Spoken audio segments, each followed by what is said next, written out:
Good afternoon. पहले वाले class में हमने देखा था कि there is a dual nature for radiation. Radiation यानी लाइट, इलेक्ट्रोमैग्नेटिक वेव्स। तो इलेक्ट्रोमैग्नेटिक वेव्स या फिर light waves, they have dual nature. यहाँ पे this dual nature is applicable to all radiation, यानी it may be gamma rays, it may be x rays और it may be light rays, visible light rays. तो इन सब के लिए dual nature applicable है। ड्यूअल नेचर यानी क्या? Sometime it behaves as if it is having wave nature and sometimes it behaves as if it is having particle nature। इसके लिए हमने अलग अलग फेनोमेना देखे, जैसे कि वेव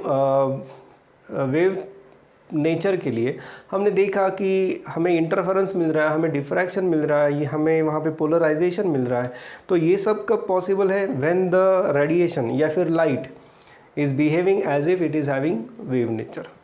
लेकिन कुछ जगह पे, जैसे कि फॉर एग्जांपल आपका फोटो इलेक्ट्रिक इफेक्ट, तो इसमें यहाँ ऐसा पता चलता है कि अगर वेव नेचर हम कंसिडर करते हैं तो फोटो इलेक्ट्रिक इफेक्ट कुछ केसेस में पॉसिबल ही नहीं है, और अगर पॉसिबल है तो इन दैट केस वहाँ पे लाइट की इंटेंसिटी बहुत ज़्यादा चाहिए।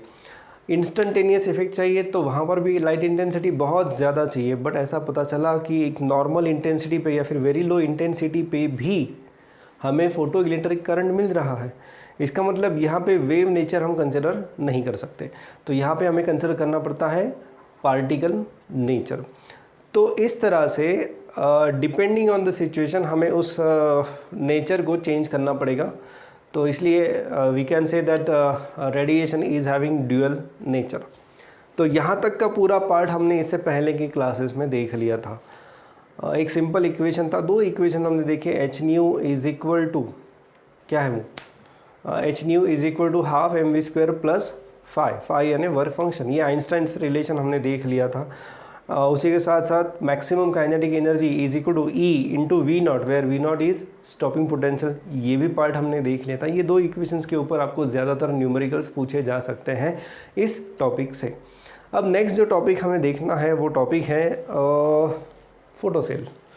What is photocell? फोटोसेल यानी कुछ नहीं, वो जो फोटो इलेक्ट्रिक इफेक्ट है वही हम यहाँ पे फिर से एक बार पढ़ने वाले हैं। हाँ, इसकी कुछ एप्लीकेशंस है जो हमें देखनी है, तो वो भी हम डिस्कस कर लेंगे क्या एप्लीकेशंस है। तो पहले तो इसका थोड़ा सा कंस्ट्रक्शन जो आपके टेक्स्ट बुक में दिखा है, पेज नंबर है 316, उसके बारे में थोड़ी बहुत बातें कर लेते हैं। तो कंस्ट्रक्शन कुछ इस तरह से है। We have evacuated glass chamber like this. We have a plate which is photo sensitive. Photo sensitive का मतलब ये है कि अगर इसके ऊपर लाइट गिरेगा, if light incident on it then it will emit photo electrons. So ये एक प्लेट है which is given a shape of plate so that it can have maximum surface area, और maximum surface area है so it can emit maximum number of electrons। दूसरा we have a collector here, so this is emitter, this is collector। तो collector का काम आपको पता है कि it will absorb all electrons and which will constitute a current through the circuit। इस तरह से यहाँ पे current flow होगा। तो वर्किंग बस हो ही गया है। ये इवैक्यूएटेड ग्लास चैम्बर है। This is your emitter, this is your collector. There is a micro emitter connected in between to measure the current flowing through the circuit. This emitter is connected to negative terminal and collector is connected to positive terminal। Obviously it should be connected to positive terminal so that it can easily attract the electrons and we can get the sufficient photoelectric current। ये इसका purpose है। अब आगे बढ़ते हैं। हाँ जी, तो जैसे ही इसके ऊपर लाइट गिरेगी इस प्लेट के ऊपर, it will absorb that light. Light यानी फोटॉन्स। यहाँ पे अभी हम पार्टिकल नेचर की बात कर रहे हैं। तो यहाँ पे the electrons on this surface of the plate of emitter will absorb will absorb photon. एक फोटोन एक इलेक्ट्रॉन देगा। सो electron will immediately absorb that energy. Electron ने एनर्जी पूरी की पूरी एब्सॉर्ब करने के बाद फोटोन रहेगा ही नहीं, and that electron will come out from the emitter plate। it will also have some kinetic energy, और उस kinetic energy की वजह से वो इलेक्ट्रॉन जो है वो एमिटर से कलेक्टर तक जाएंगे। कलेक्टर में आने के बाद फिर इलेक्ट्रॉन्स का एक तरह से फ्लो यहाँ पे शुरू हो जाता है। इस तरह से वो एक फ्लो बन जाता है, और ये फ्लो यानी कुछ नहीं है, क्या है? Current, photo electric current. तो ये था एक सिंपल सा वर्किंग। ये डिवाइस थोड़ा साइज़ में छोटा बनाया गया है so that it can be used in some applications. तो ये एप्लीकेशंस कौन सी है वो एक बार देख लेते हैं। तो आपके बुक में कुछ एप्लीकेशंस दी है।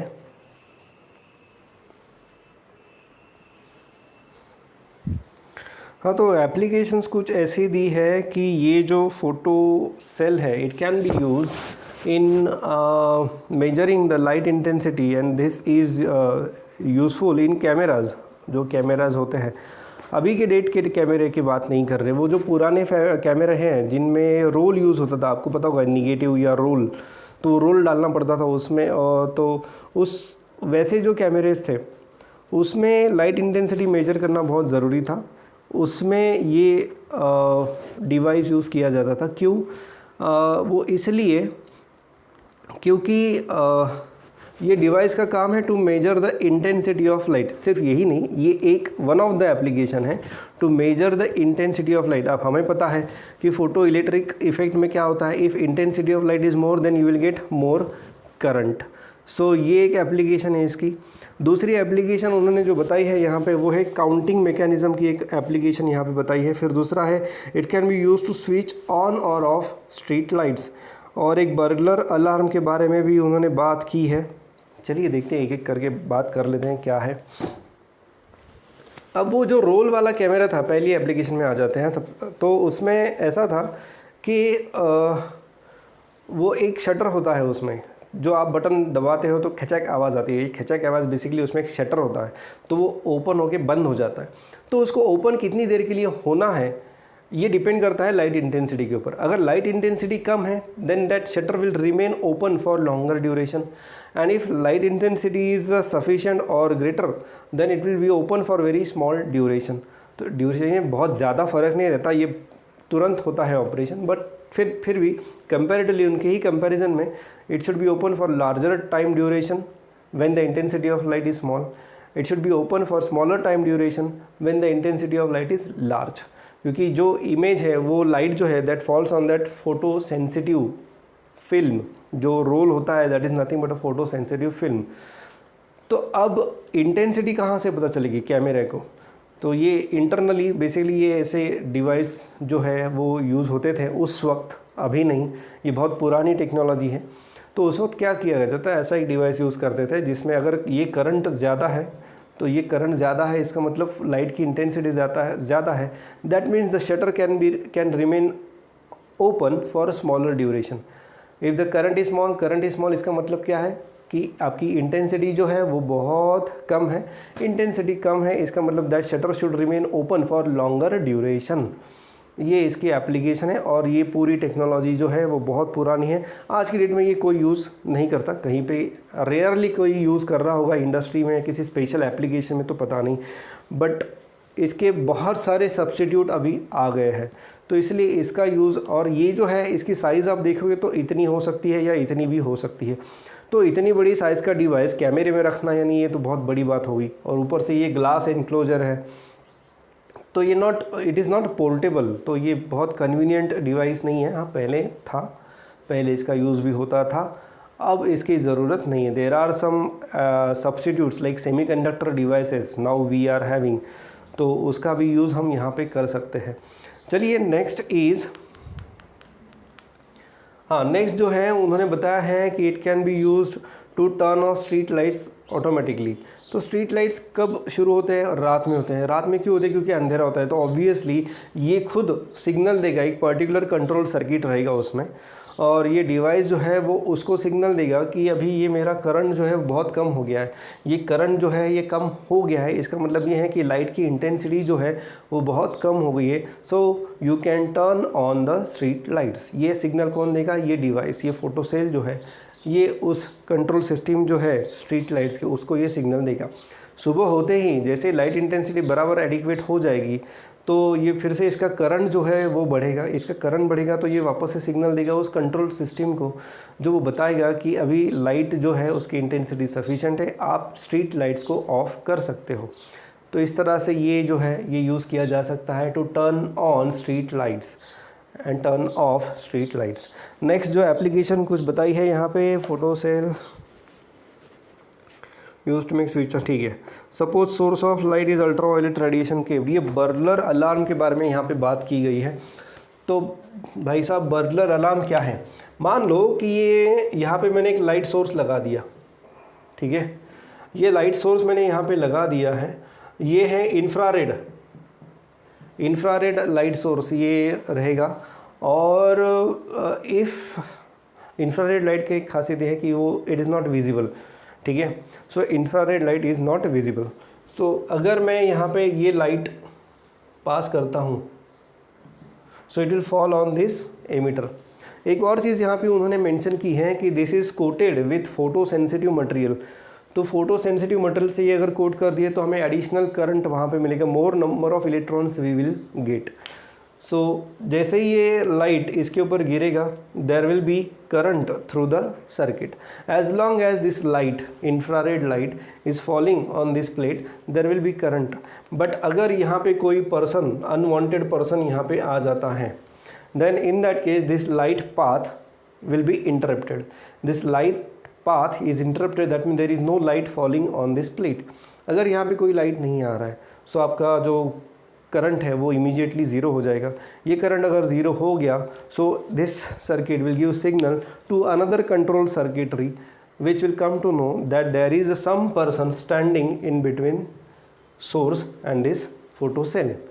अब ये अगर सिस्टम मैं किसी पर्टिकुलर गेट के एंट्रांस में लगा देता हूँ और इसे मैं ऑन कर देता हूँ, क्योंकि अब मुझे पता है कि यहाँ पे कोई भी अनऑथोराइज पर्सन नहीं आने वाला, तो जब मैं ये सिस्टम ऑन कर देता हूँ और कोई भी अनऑथोराइज पर्सन आ गया तो उसे पहले तो ये दिखाई देगा, बर्गलर यानी चोर, ठीक है। तो ये चोर अगर यहाँ पे आ गया तो उसे पहले तो ये लाइट दिखेगा नहीं, इसलिए इंफ्रारेड लाइट यूज़ किया गया। विजिबल लाइट यूज़ क्यों नहीं किया? क्योंकि उसको दिखेगा नहीं तो वो यहाँ पे अगर आ गया तो ये करंट बंद हो जाएगा, तो अलार्म बजेगा, क्योंकि this will activate that alarm system.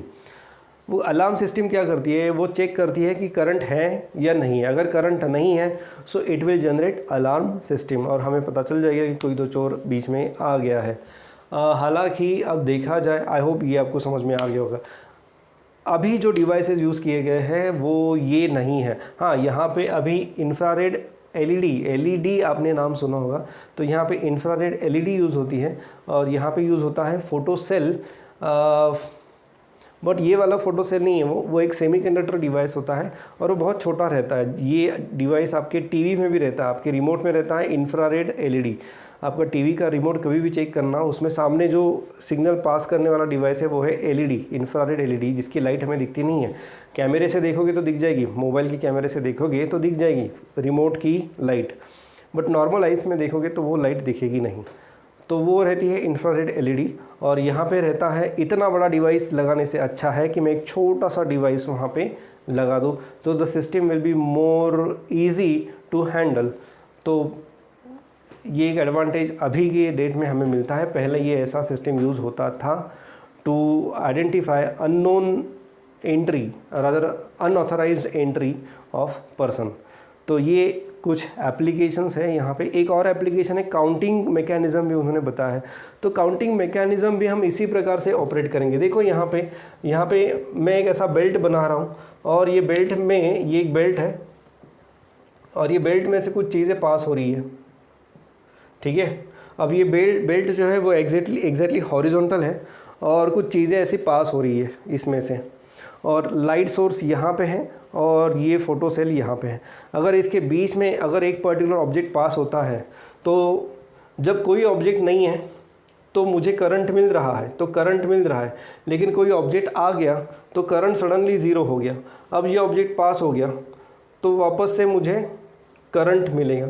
अब दूसरा ऑब्जेक्ट आ गया, दूसरा ऑब्जेक्ट आने से वापस से करंट ज़ीरो हो जाएगा, फिर से वो ऑब्जेक्ट चला गया तो वापस से करंट हाई हो जाएगा। That means I am getting pulses. जब कोई भी ऑब्जेक्ट पास हो रहा है तो मुझे ऐसी करंट की पल्सेस मिल रही है। तो अगर ये पल्सेस मैं काउंट कर सकता हूँ, yes we have some devices, counter devices which can count this pulses. और काउंट यानी क्या, कितने ऑब्जेक्ट्स पास हुए ये हम चेक कर सकते हैं। This counters are very important in industries. Counters के बिना बहुत सारी चीज़ों का काम नहीं चल पाता। तो ये इस तरह के काउंटर्स के लिए भी ये डिवाइस हम यूज़ कर सकते हैं।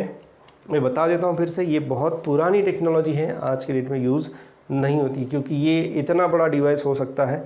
तो इसकी जगह मैं एक छोटा सा एक फोटो सेल यानी ये नहीं, सेमीकंडक्टर फोटो सेल अगर यूज़ करता हूँ, फोटो डायोड उसे कहते हैं, तो मेरा काम और ज़्यादा आसान होता है। उसका जो ऑपरेटिंग वोल्टेज रहता है वो बहुत कम रहता है, it can operated using 5 volt, और इसके लिए पता नहीं ये बहुत ज़्यादा वोल्टेज पे काम कर लेता है, तो इसलिए इसकी ज़रूरत वहाँ पे हमें है नहीं। ऊपर से ये रेओस्टेट लगाओ, फिर ये माइक्रोमीटर वगैरह सारी चीज़ें हटा दो, वहाँ पे एक सिंपल एक डायोड, फोटो डायोड लगा दो, आपके काम ईजी हो जाएगा। That's why this devices are not used nowadays. तो ये था regarding discussion regarding photo cell.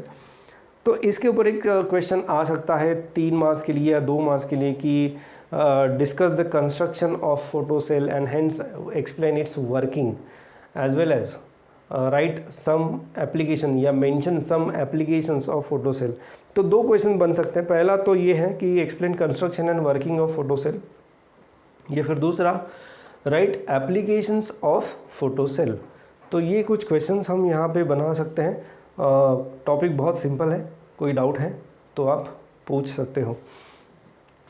तो यहाँ तक आने के बाद हमारा जो टॉपिक है ड्यूअल नेचर ऑफ रेडिएशन, ये ख़त्म हो जाता है। Yes, dual nature of radiation ये जो टॉपिक है ये यहाँ पे आने के बाद ख़त्म हो जाता है फोटो सेल के बाद, ठीक है। पर चैप्टर का नाम है dual nature of radiation as well as matter. उससे पहले ना एक मुझे क्वेश्चन दिखाई दे रहा है, use your brain power, directly brain के ऊपर सवाल उठाया है, और वो सवाल ये है, is solar cell a photo cell. अब इसका जवाब कैसे दें, पहले जान लेते हैं सोलर सेल क्या है। सोलर सेल एक ऐसा डिवाइस है which generates electricity with the help of sunlight. तो नहीं है, solar cell is not a photo cell. क्यों नहीं है? फोटो सेल में करंट पास करने के लिए, फोटो सेल में करंट पास करने के लिए आपको ये एक्सटर्नल ईएमएफ की ज़रूरत होती है। फोटो सेल में करंट पास करने के लिए आपको ये एक्सटर्नल ईएमएफ की ज़रूरत पड़ती है, ठीक है। तो जब आप घर में सोलर पैनल लगाते हो तो आपको क्या एक्सटर्नल बैटरी की ज़रूरत पड़ती है वहाँ पे? नहीं। तो सोलर पैनल यानी सोलर सेल जो होता है उसको किसी भी तरह की एडिशनल ईएमएफ की ज़रूरत नहीं पड़ती, सो that it can pass the current. That itself is EMF. That solar cell itself is acting as EMF. Itself is a battery. हम बोल सकते हैं कि it is a battery which works only if there is a sunlight falling on it. तो इसके कारण मैं photo cell को सोलर सेल को भी फोटो सेल नहीं बोल सकता। हाँ, दोनों में एक बात है कि दोनों में करंट तभी फ्लो होगा जब सनलाइट आएगा। लेकिन अगर मैं ये बात करूँ बैटरी की, तो सोलर सेल में हमें किसी भी बैटरी की ज़रूरत नहीं है। तो इसलिए solar cell is not photo cell, ये याद रखना। यहाँ पे हमें एडिशनल पावर सप्लाई की ज़रूरत है। सोलर सेल जो है that itself is a power supply and that's why solar cell is not photo cell. चलो, मुझे थोड़ा बहुत ब्रेन है यहाँ पे, आगे बढ़ते हैं। हाँ, तो यहाँ तक आने के बाद आपका ये जो टॉपिक है कौन सा, ड्यूअल नेचर ऑफ रेडिएशन, ये ख़त्म हो जाता है। तो ड्यूअल नेचर ऑफ रेडिएशन हमने देख लिया है कि जिसमें हम बोल सकते हैं नाउ ऑनवर्ड्स कि light is having wave nature as well as particle nature, और ये दोनों नेचर जो है वो डिपेंडिंग ऑन द फेनोमेना एक दूसरे के ऊपर डोमिनेट करते हैं।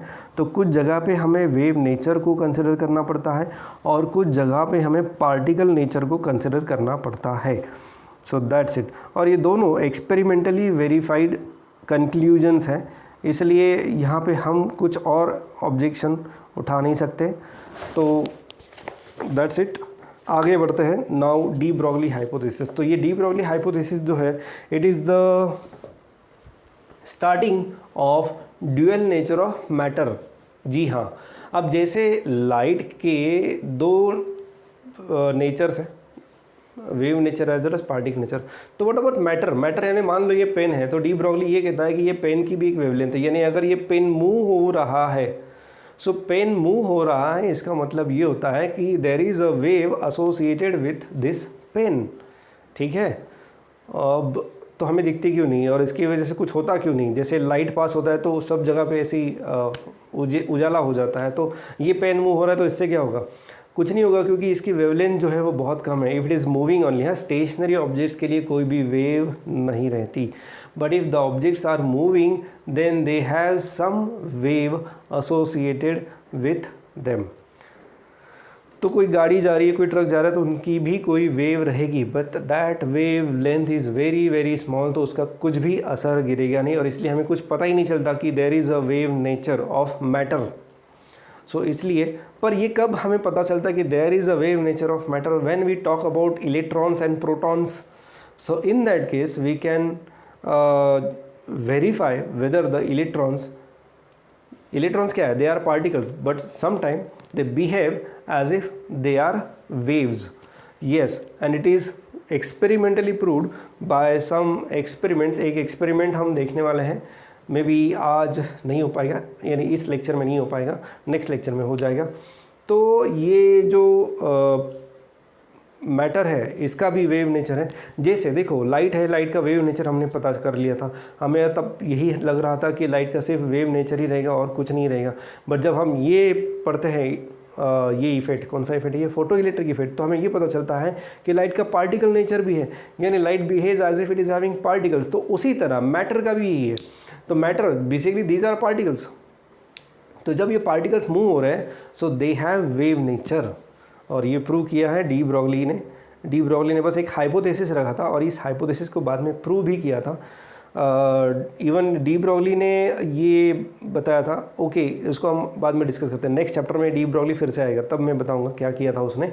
एनीवे, तो बढ़ते हैं आगे। तो क्या कहा फिर डी ब्रॉगली ने? तो डी ब्रॉगली ने ये कहा कि भाई साहब, आपका जो फोटोन है, सो फोटोन का तो कोई मास नहीं रहता, यानी फोटोन का अगर if it is at rest, basically photon rest पे नहीं रहता, but if it is at rest then it is having no mass, but if photon is moving then it is having momentum.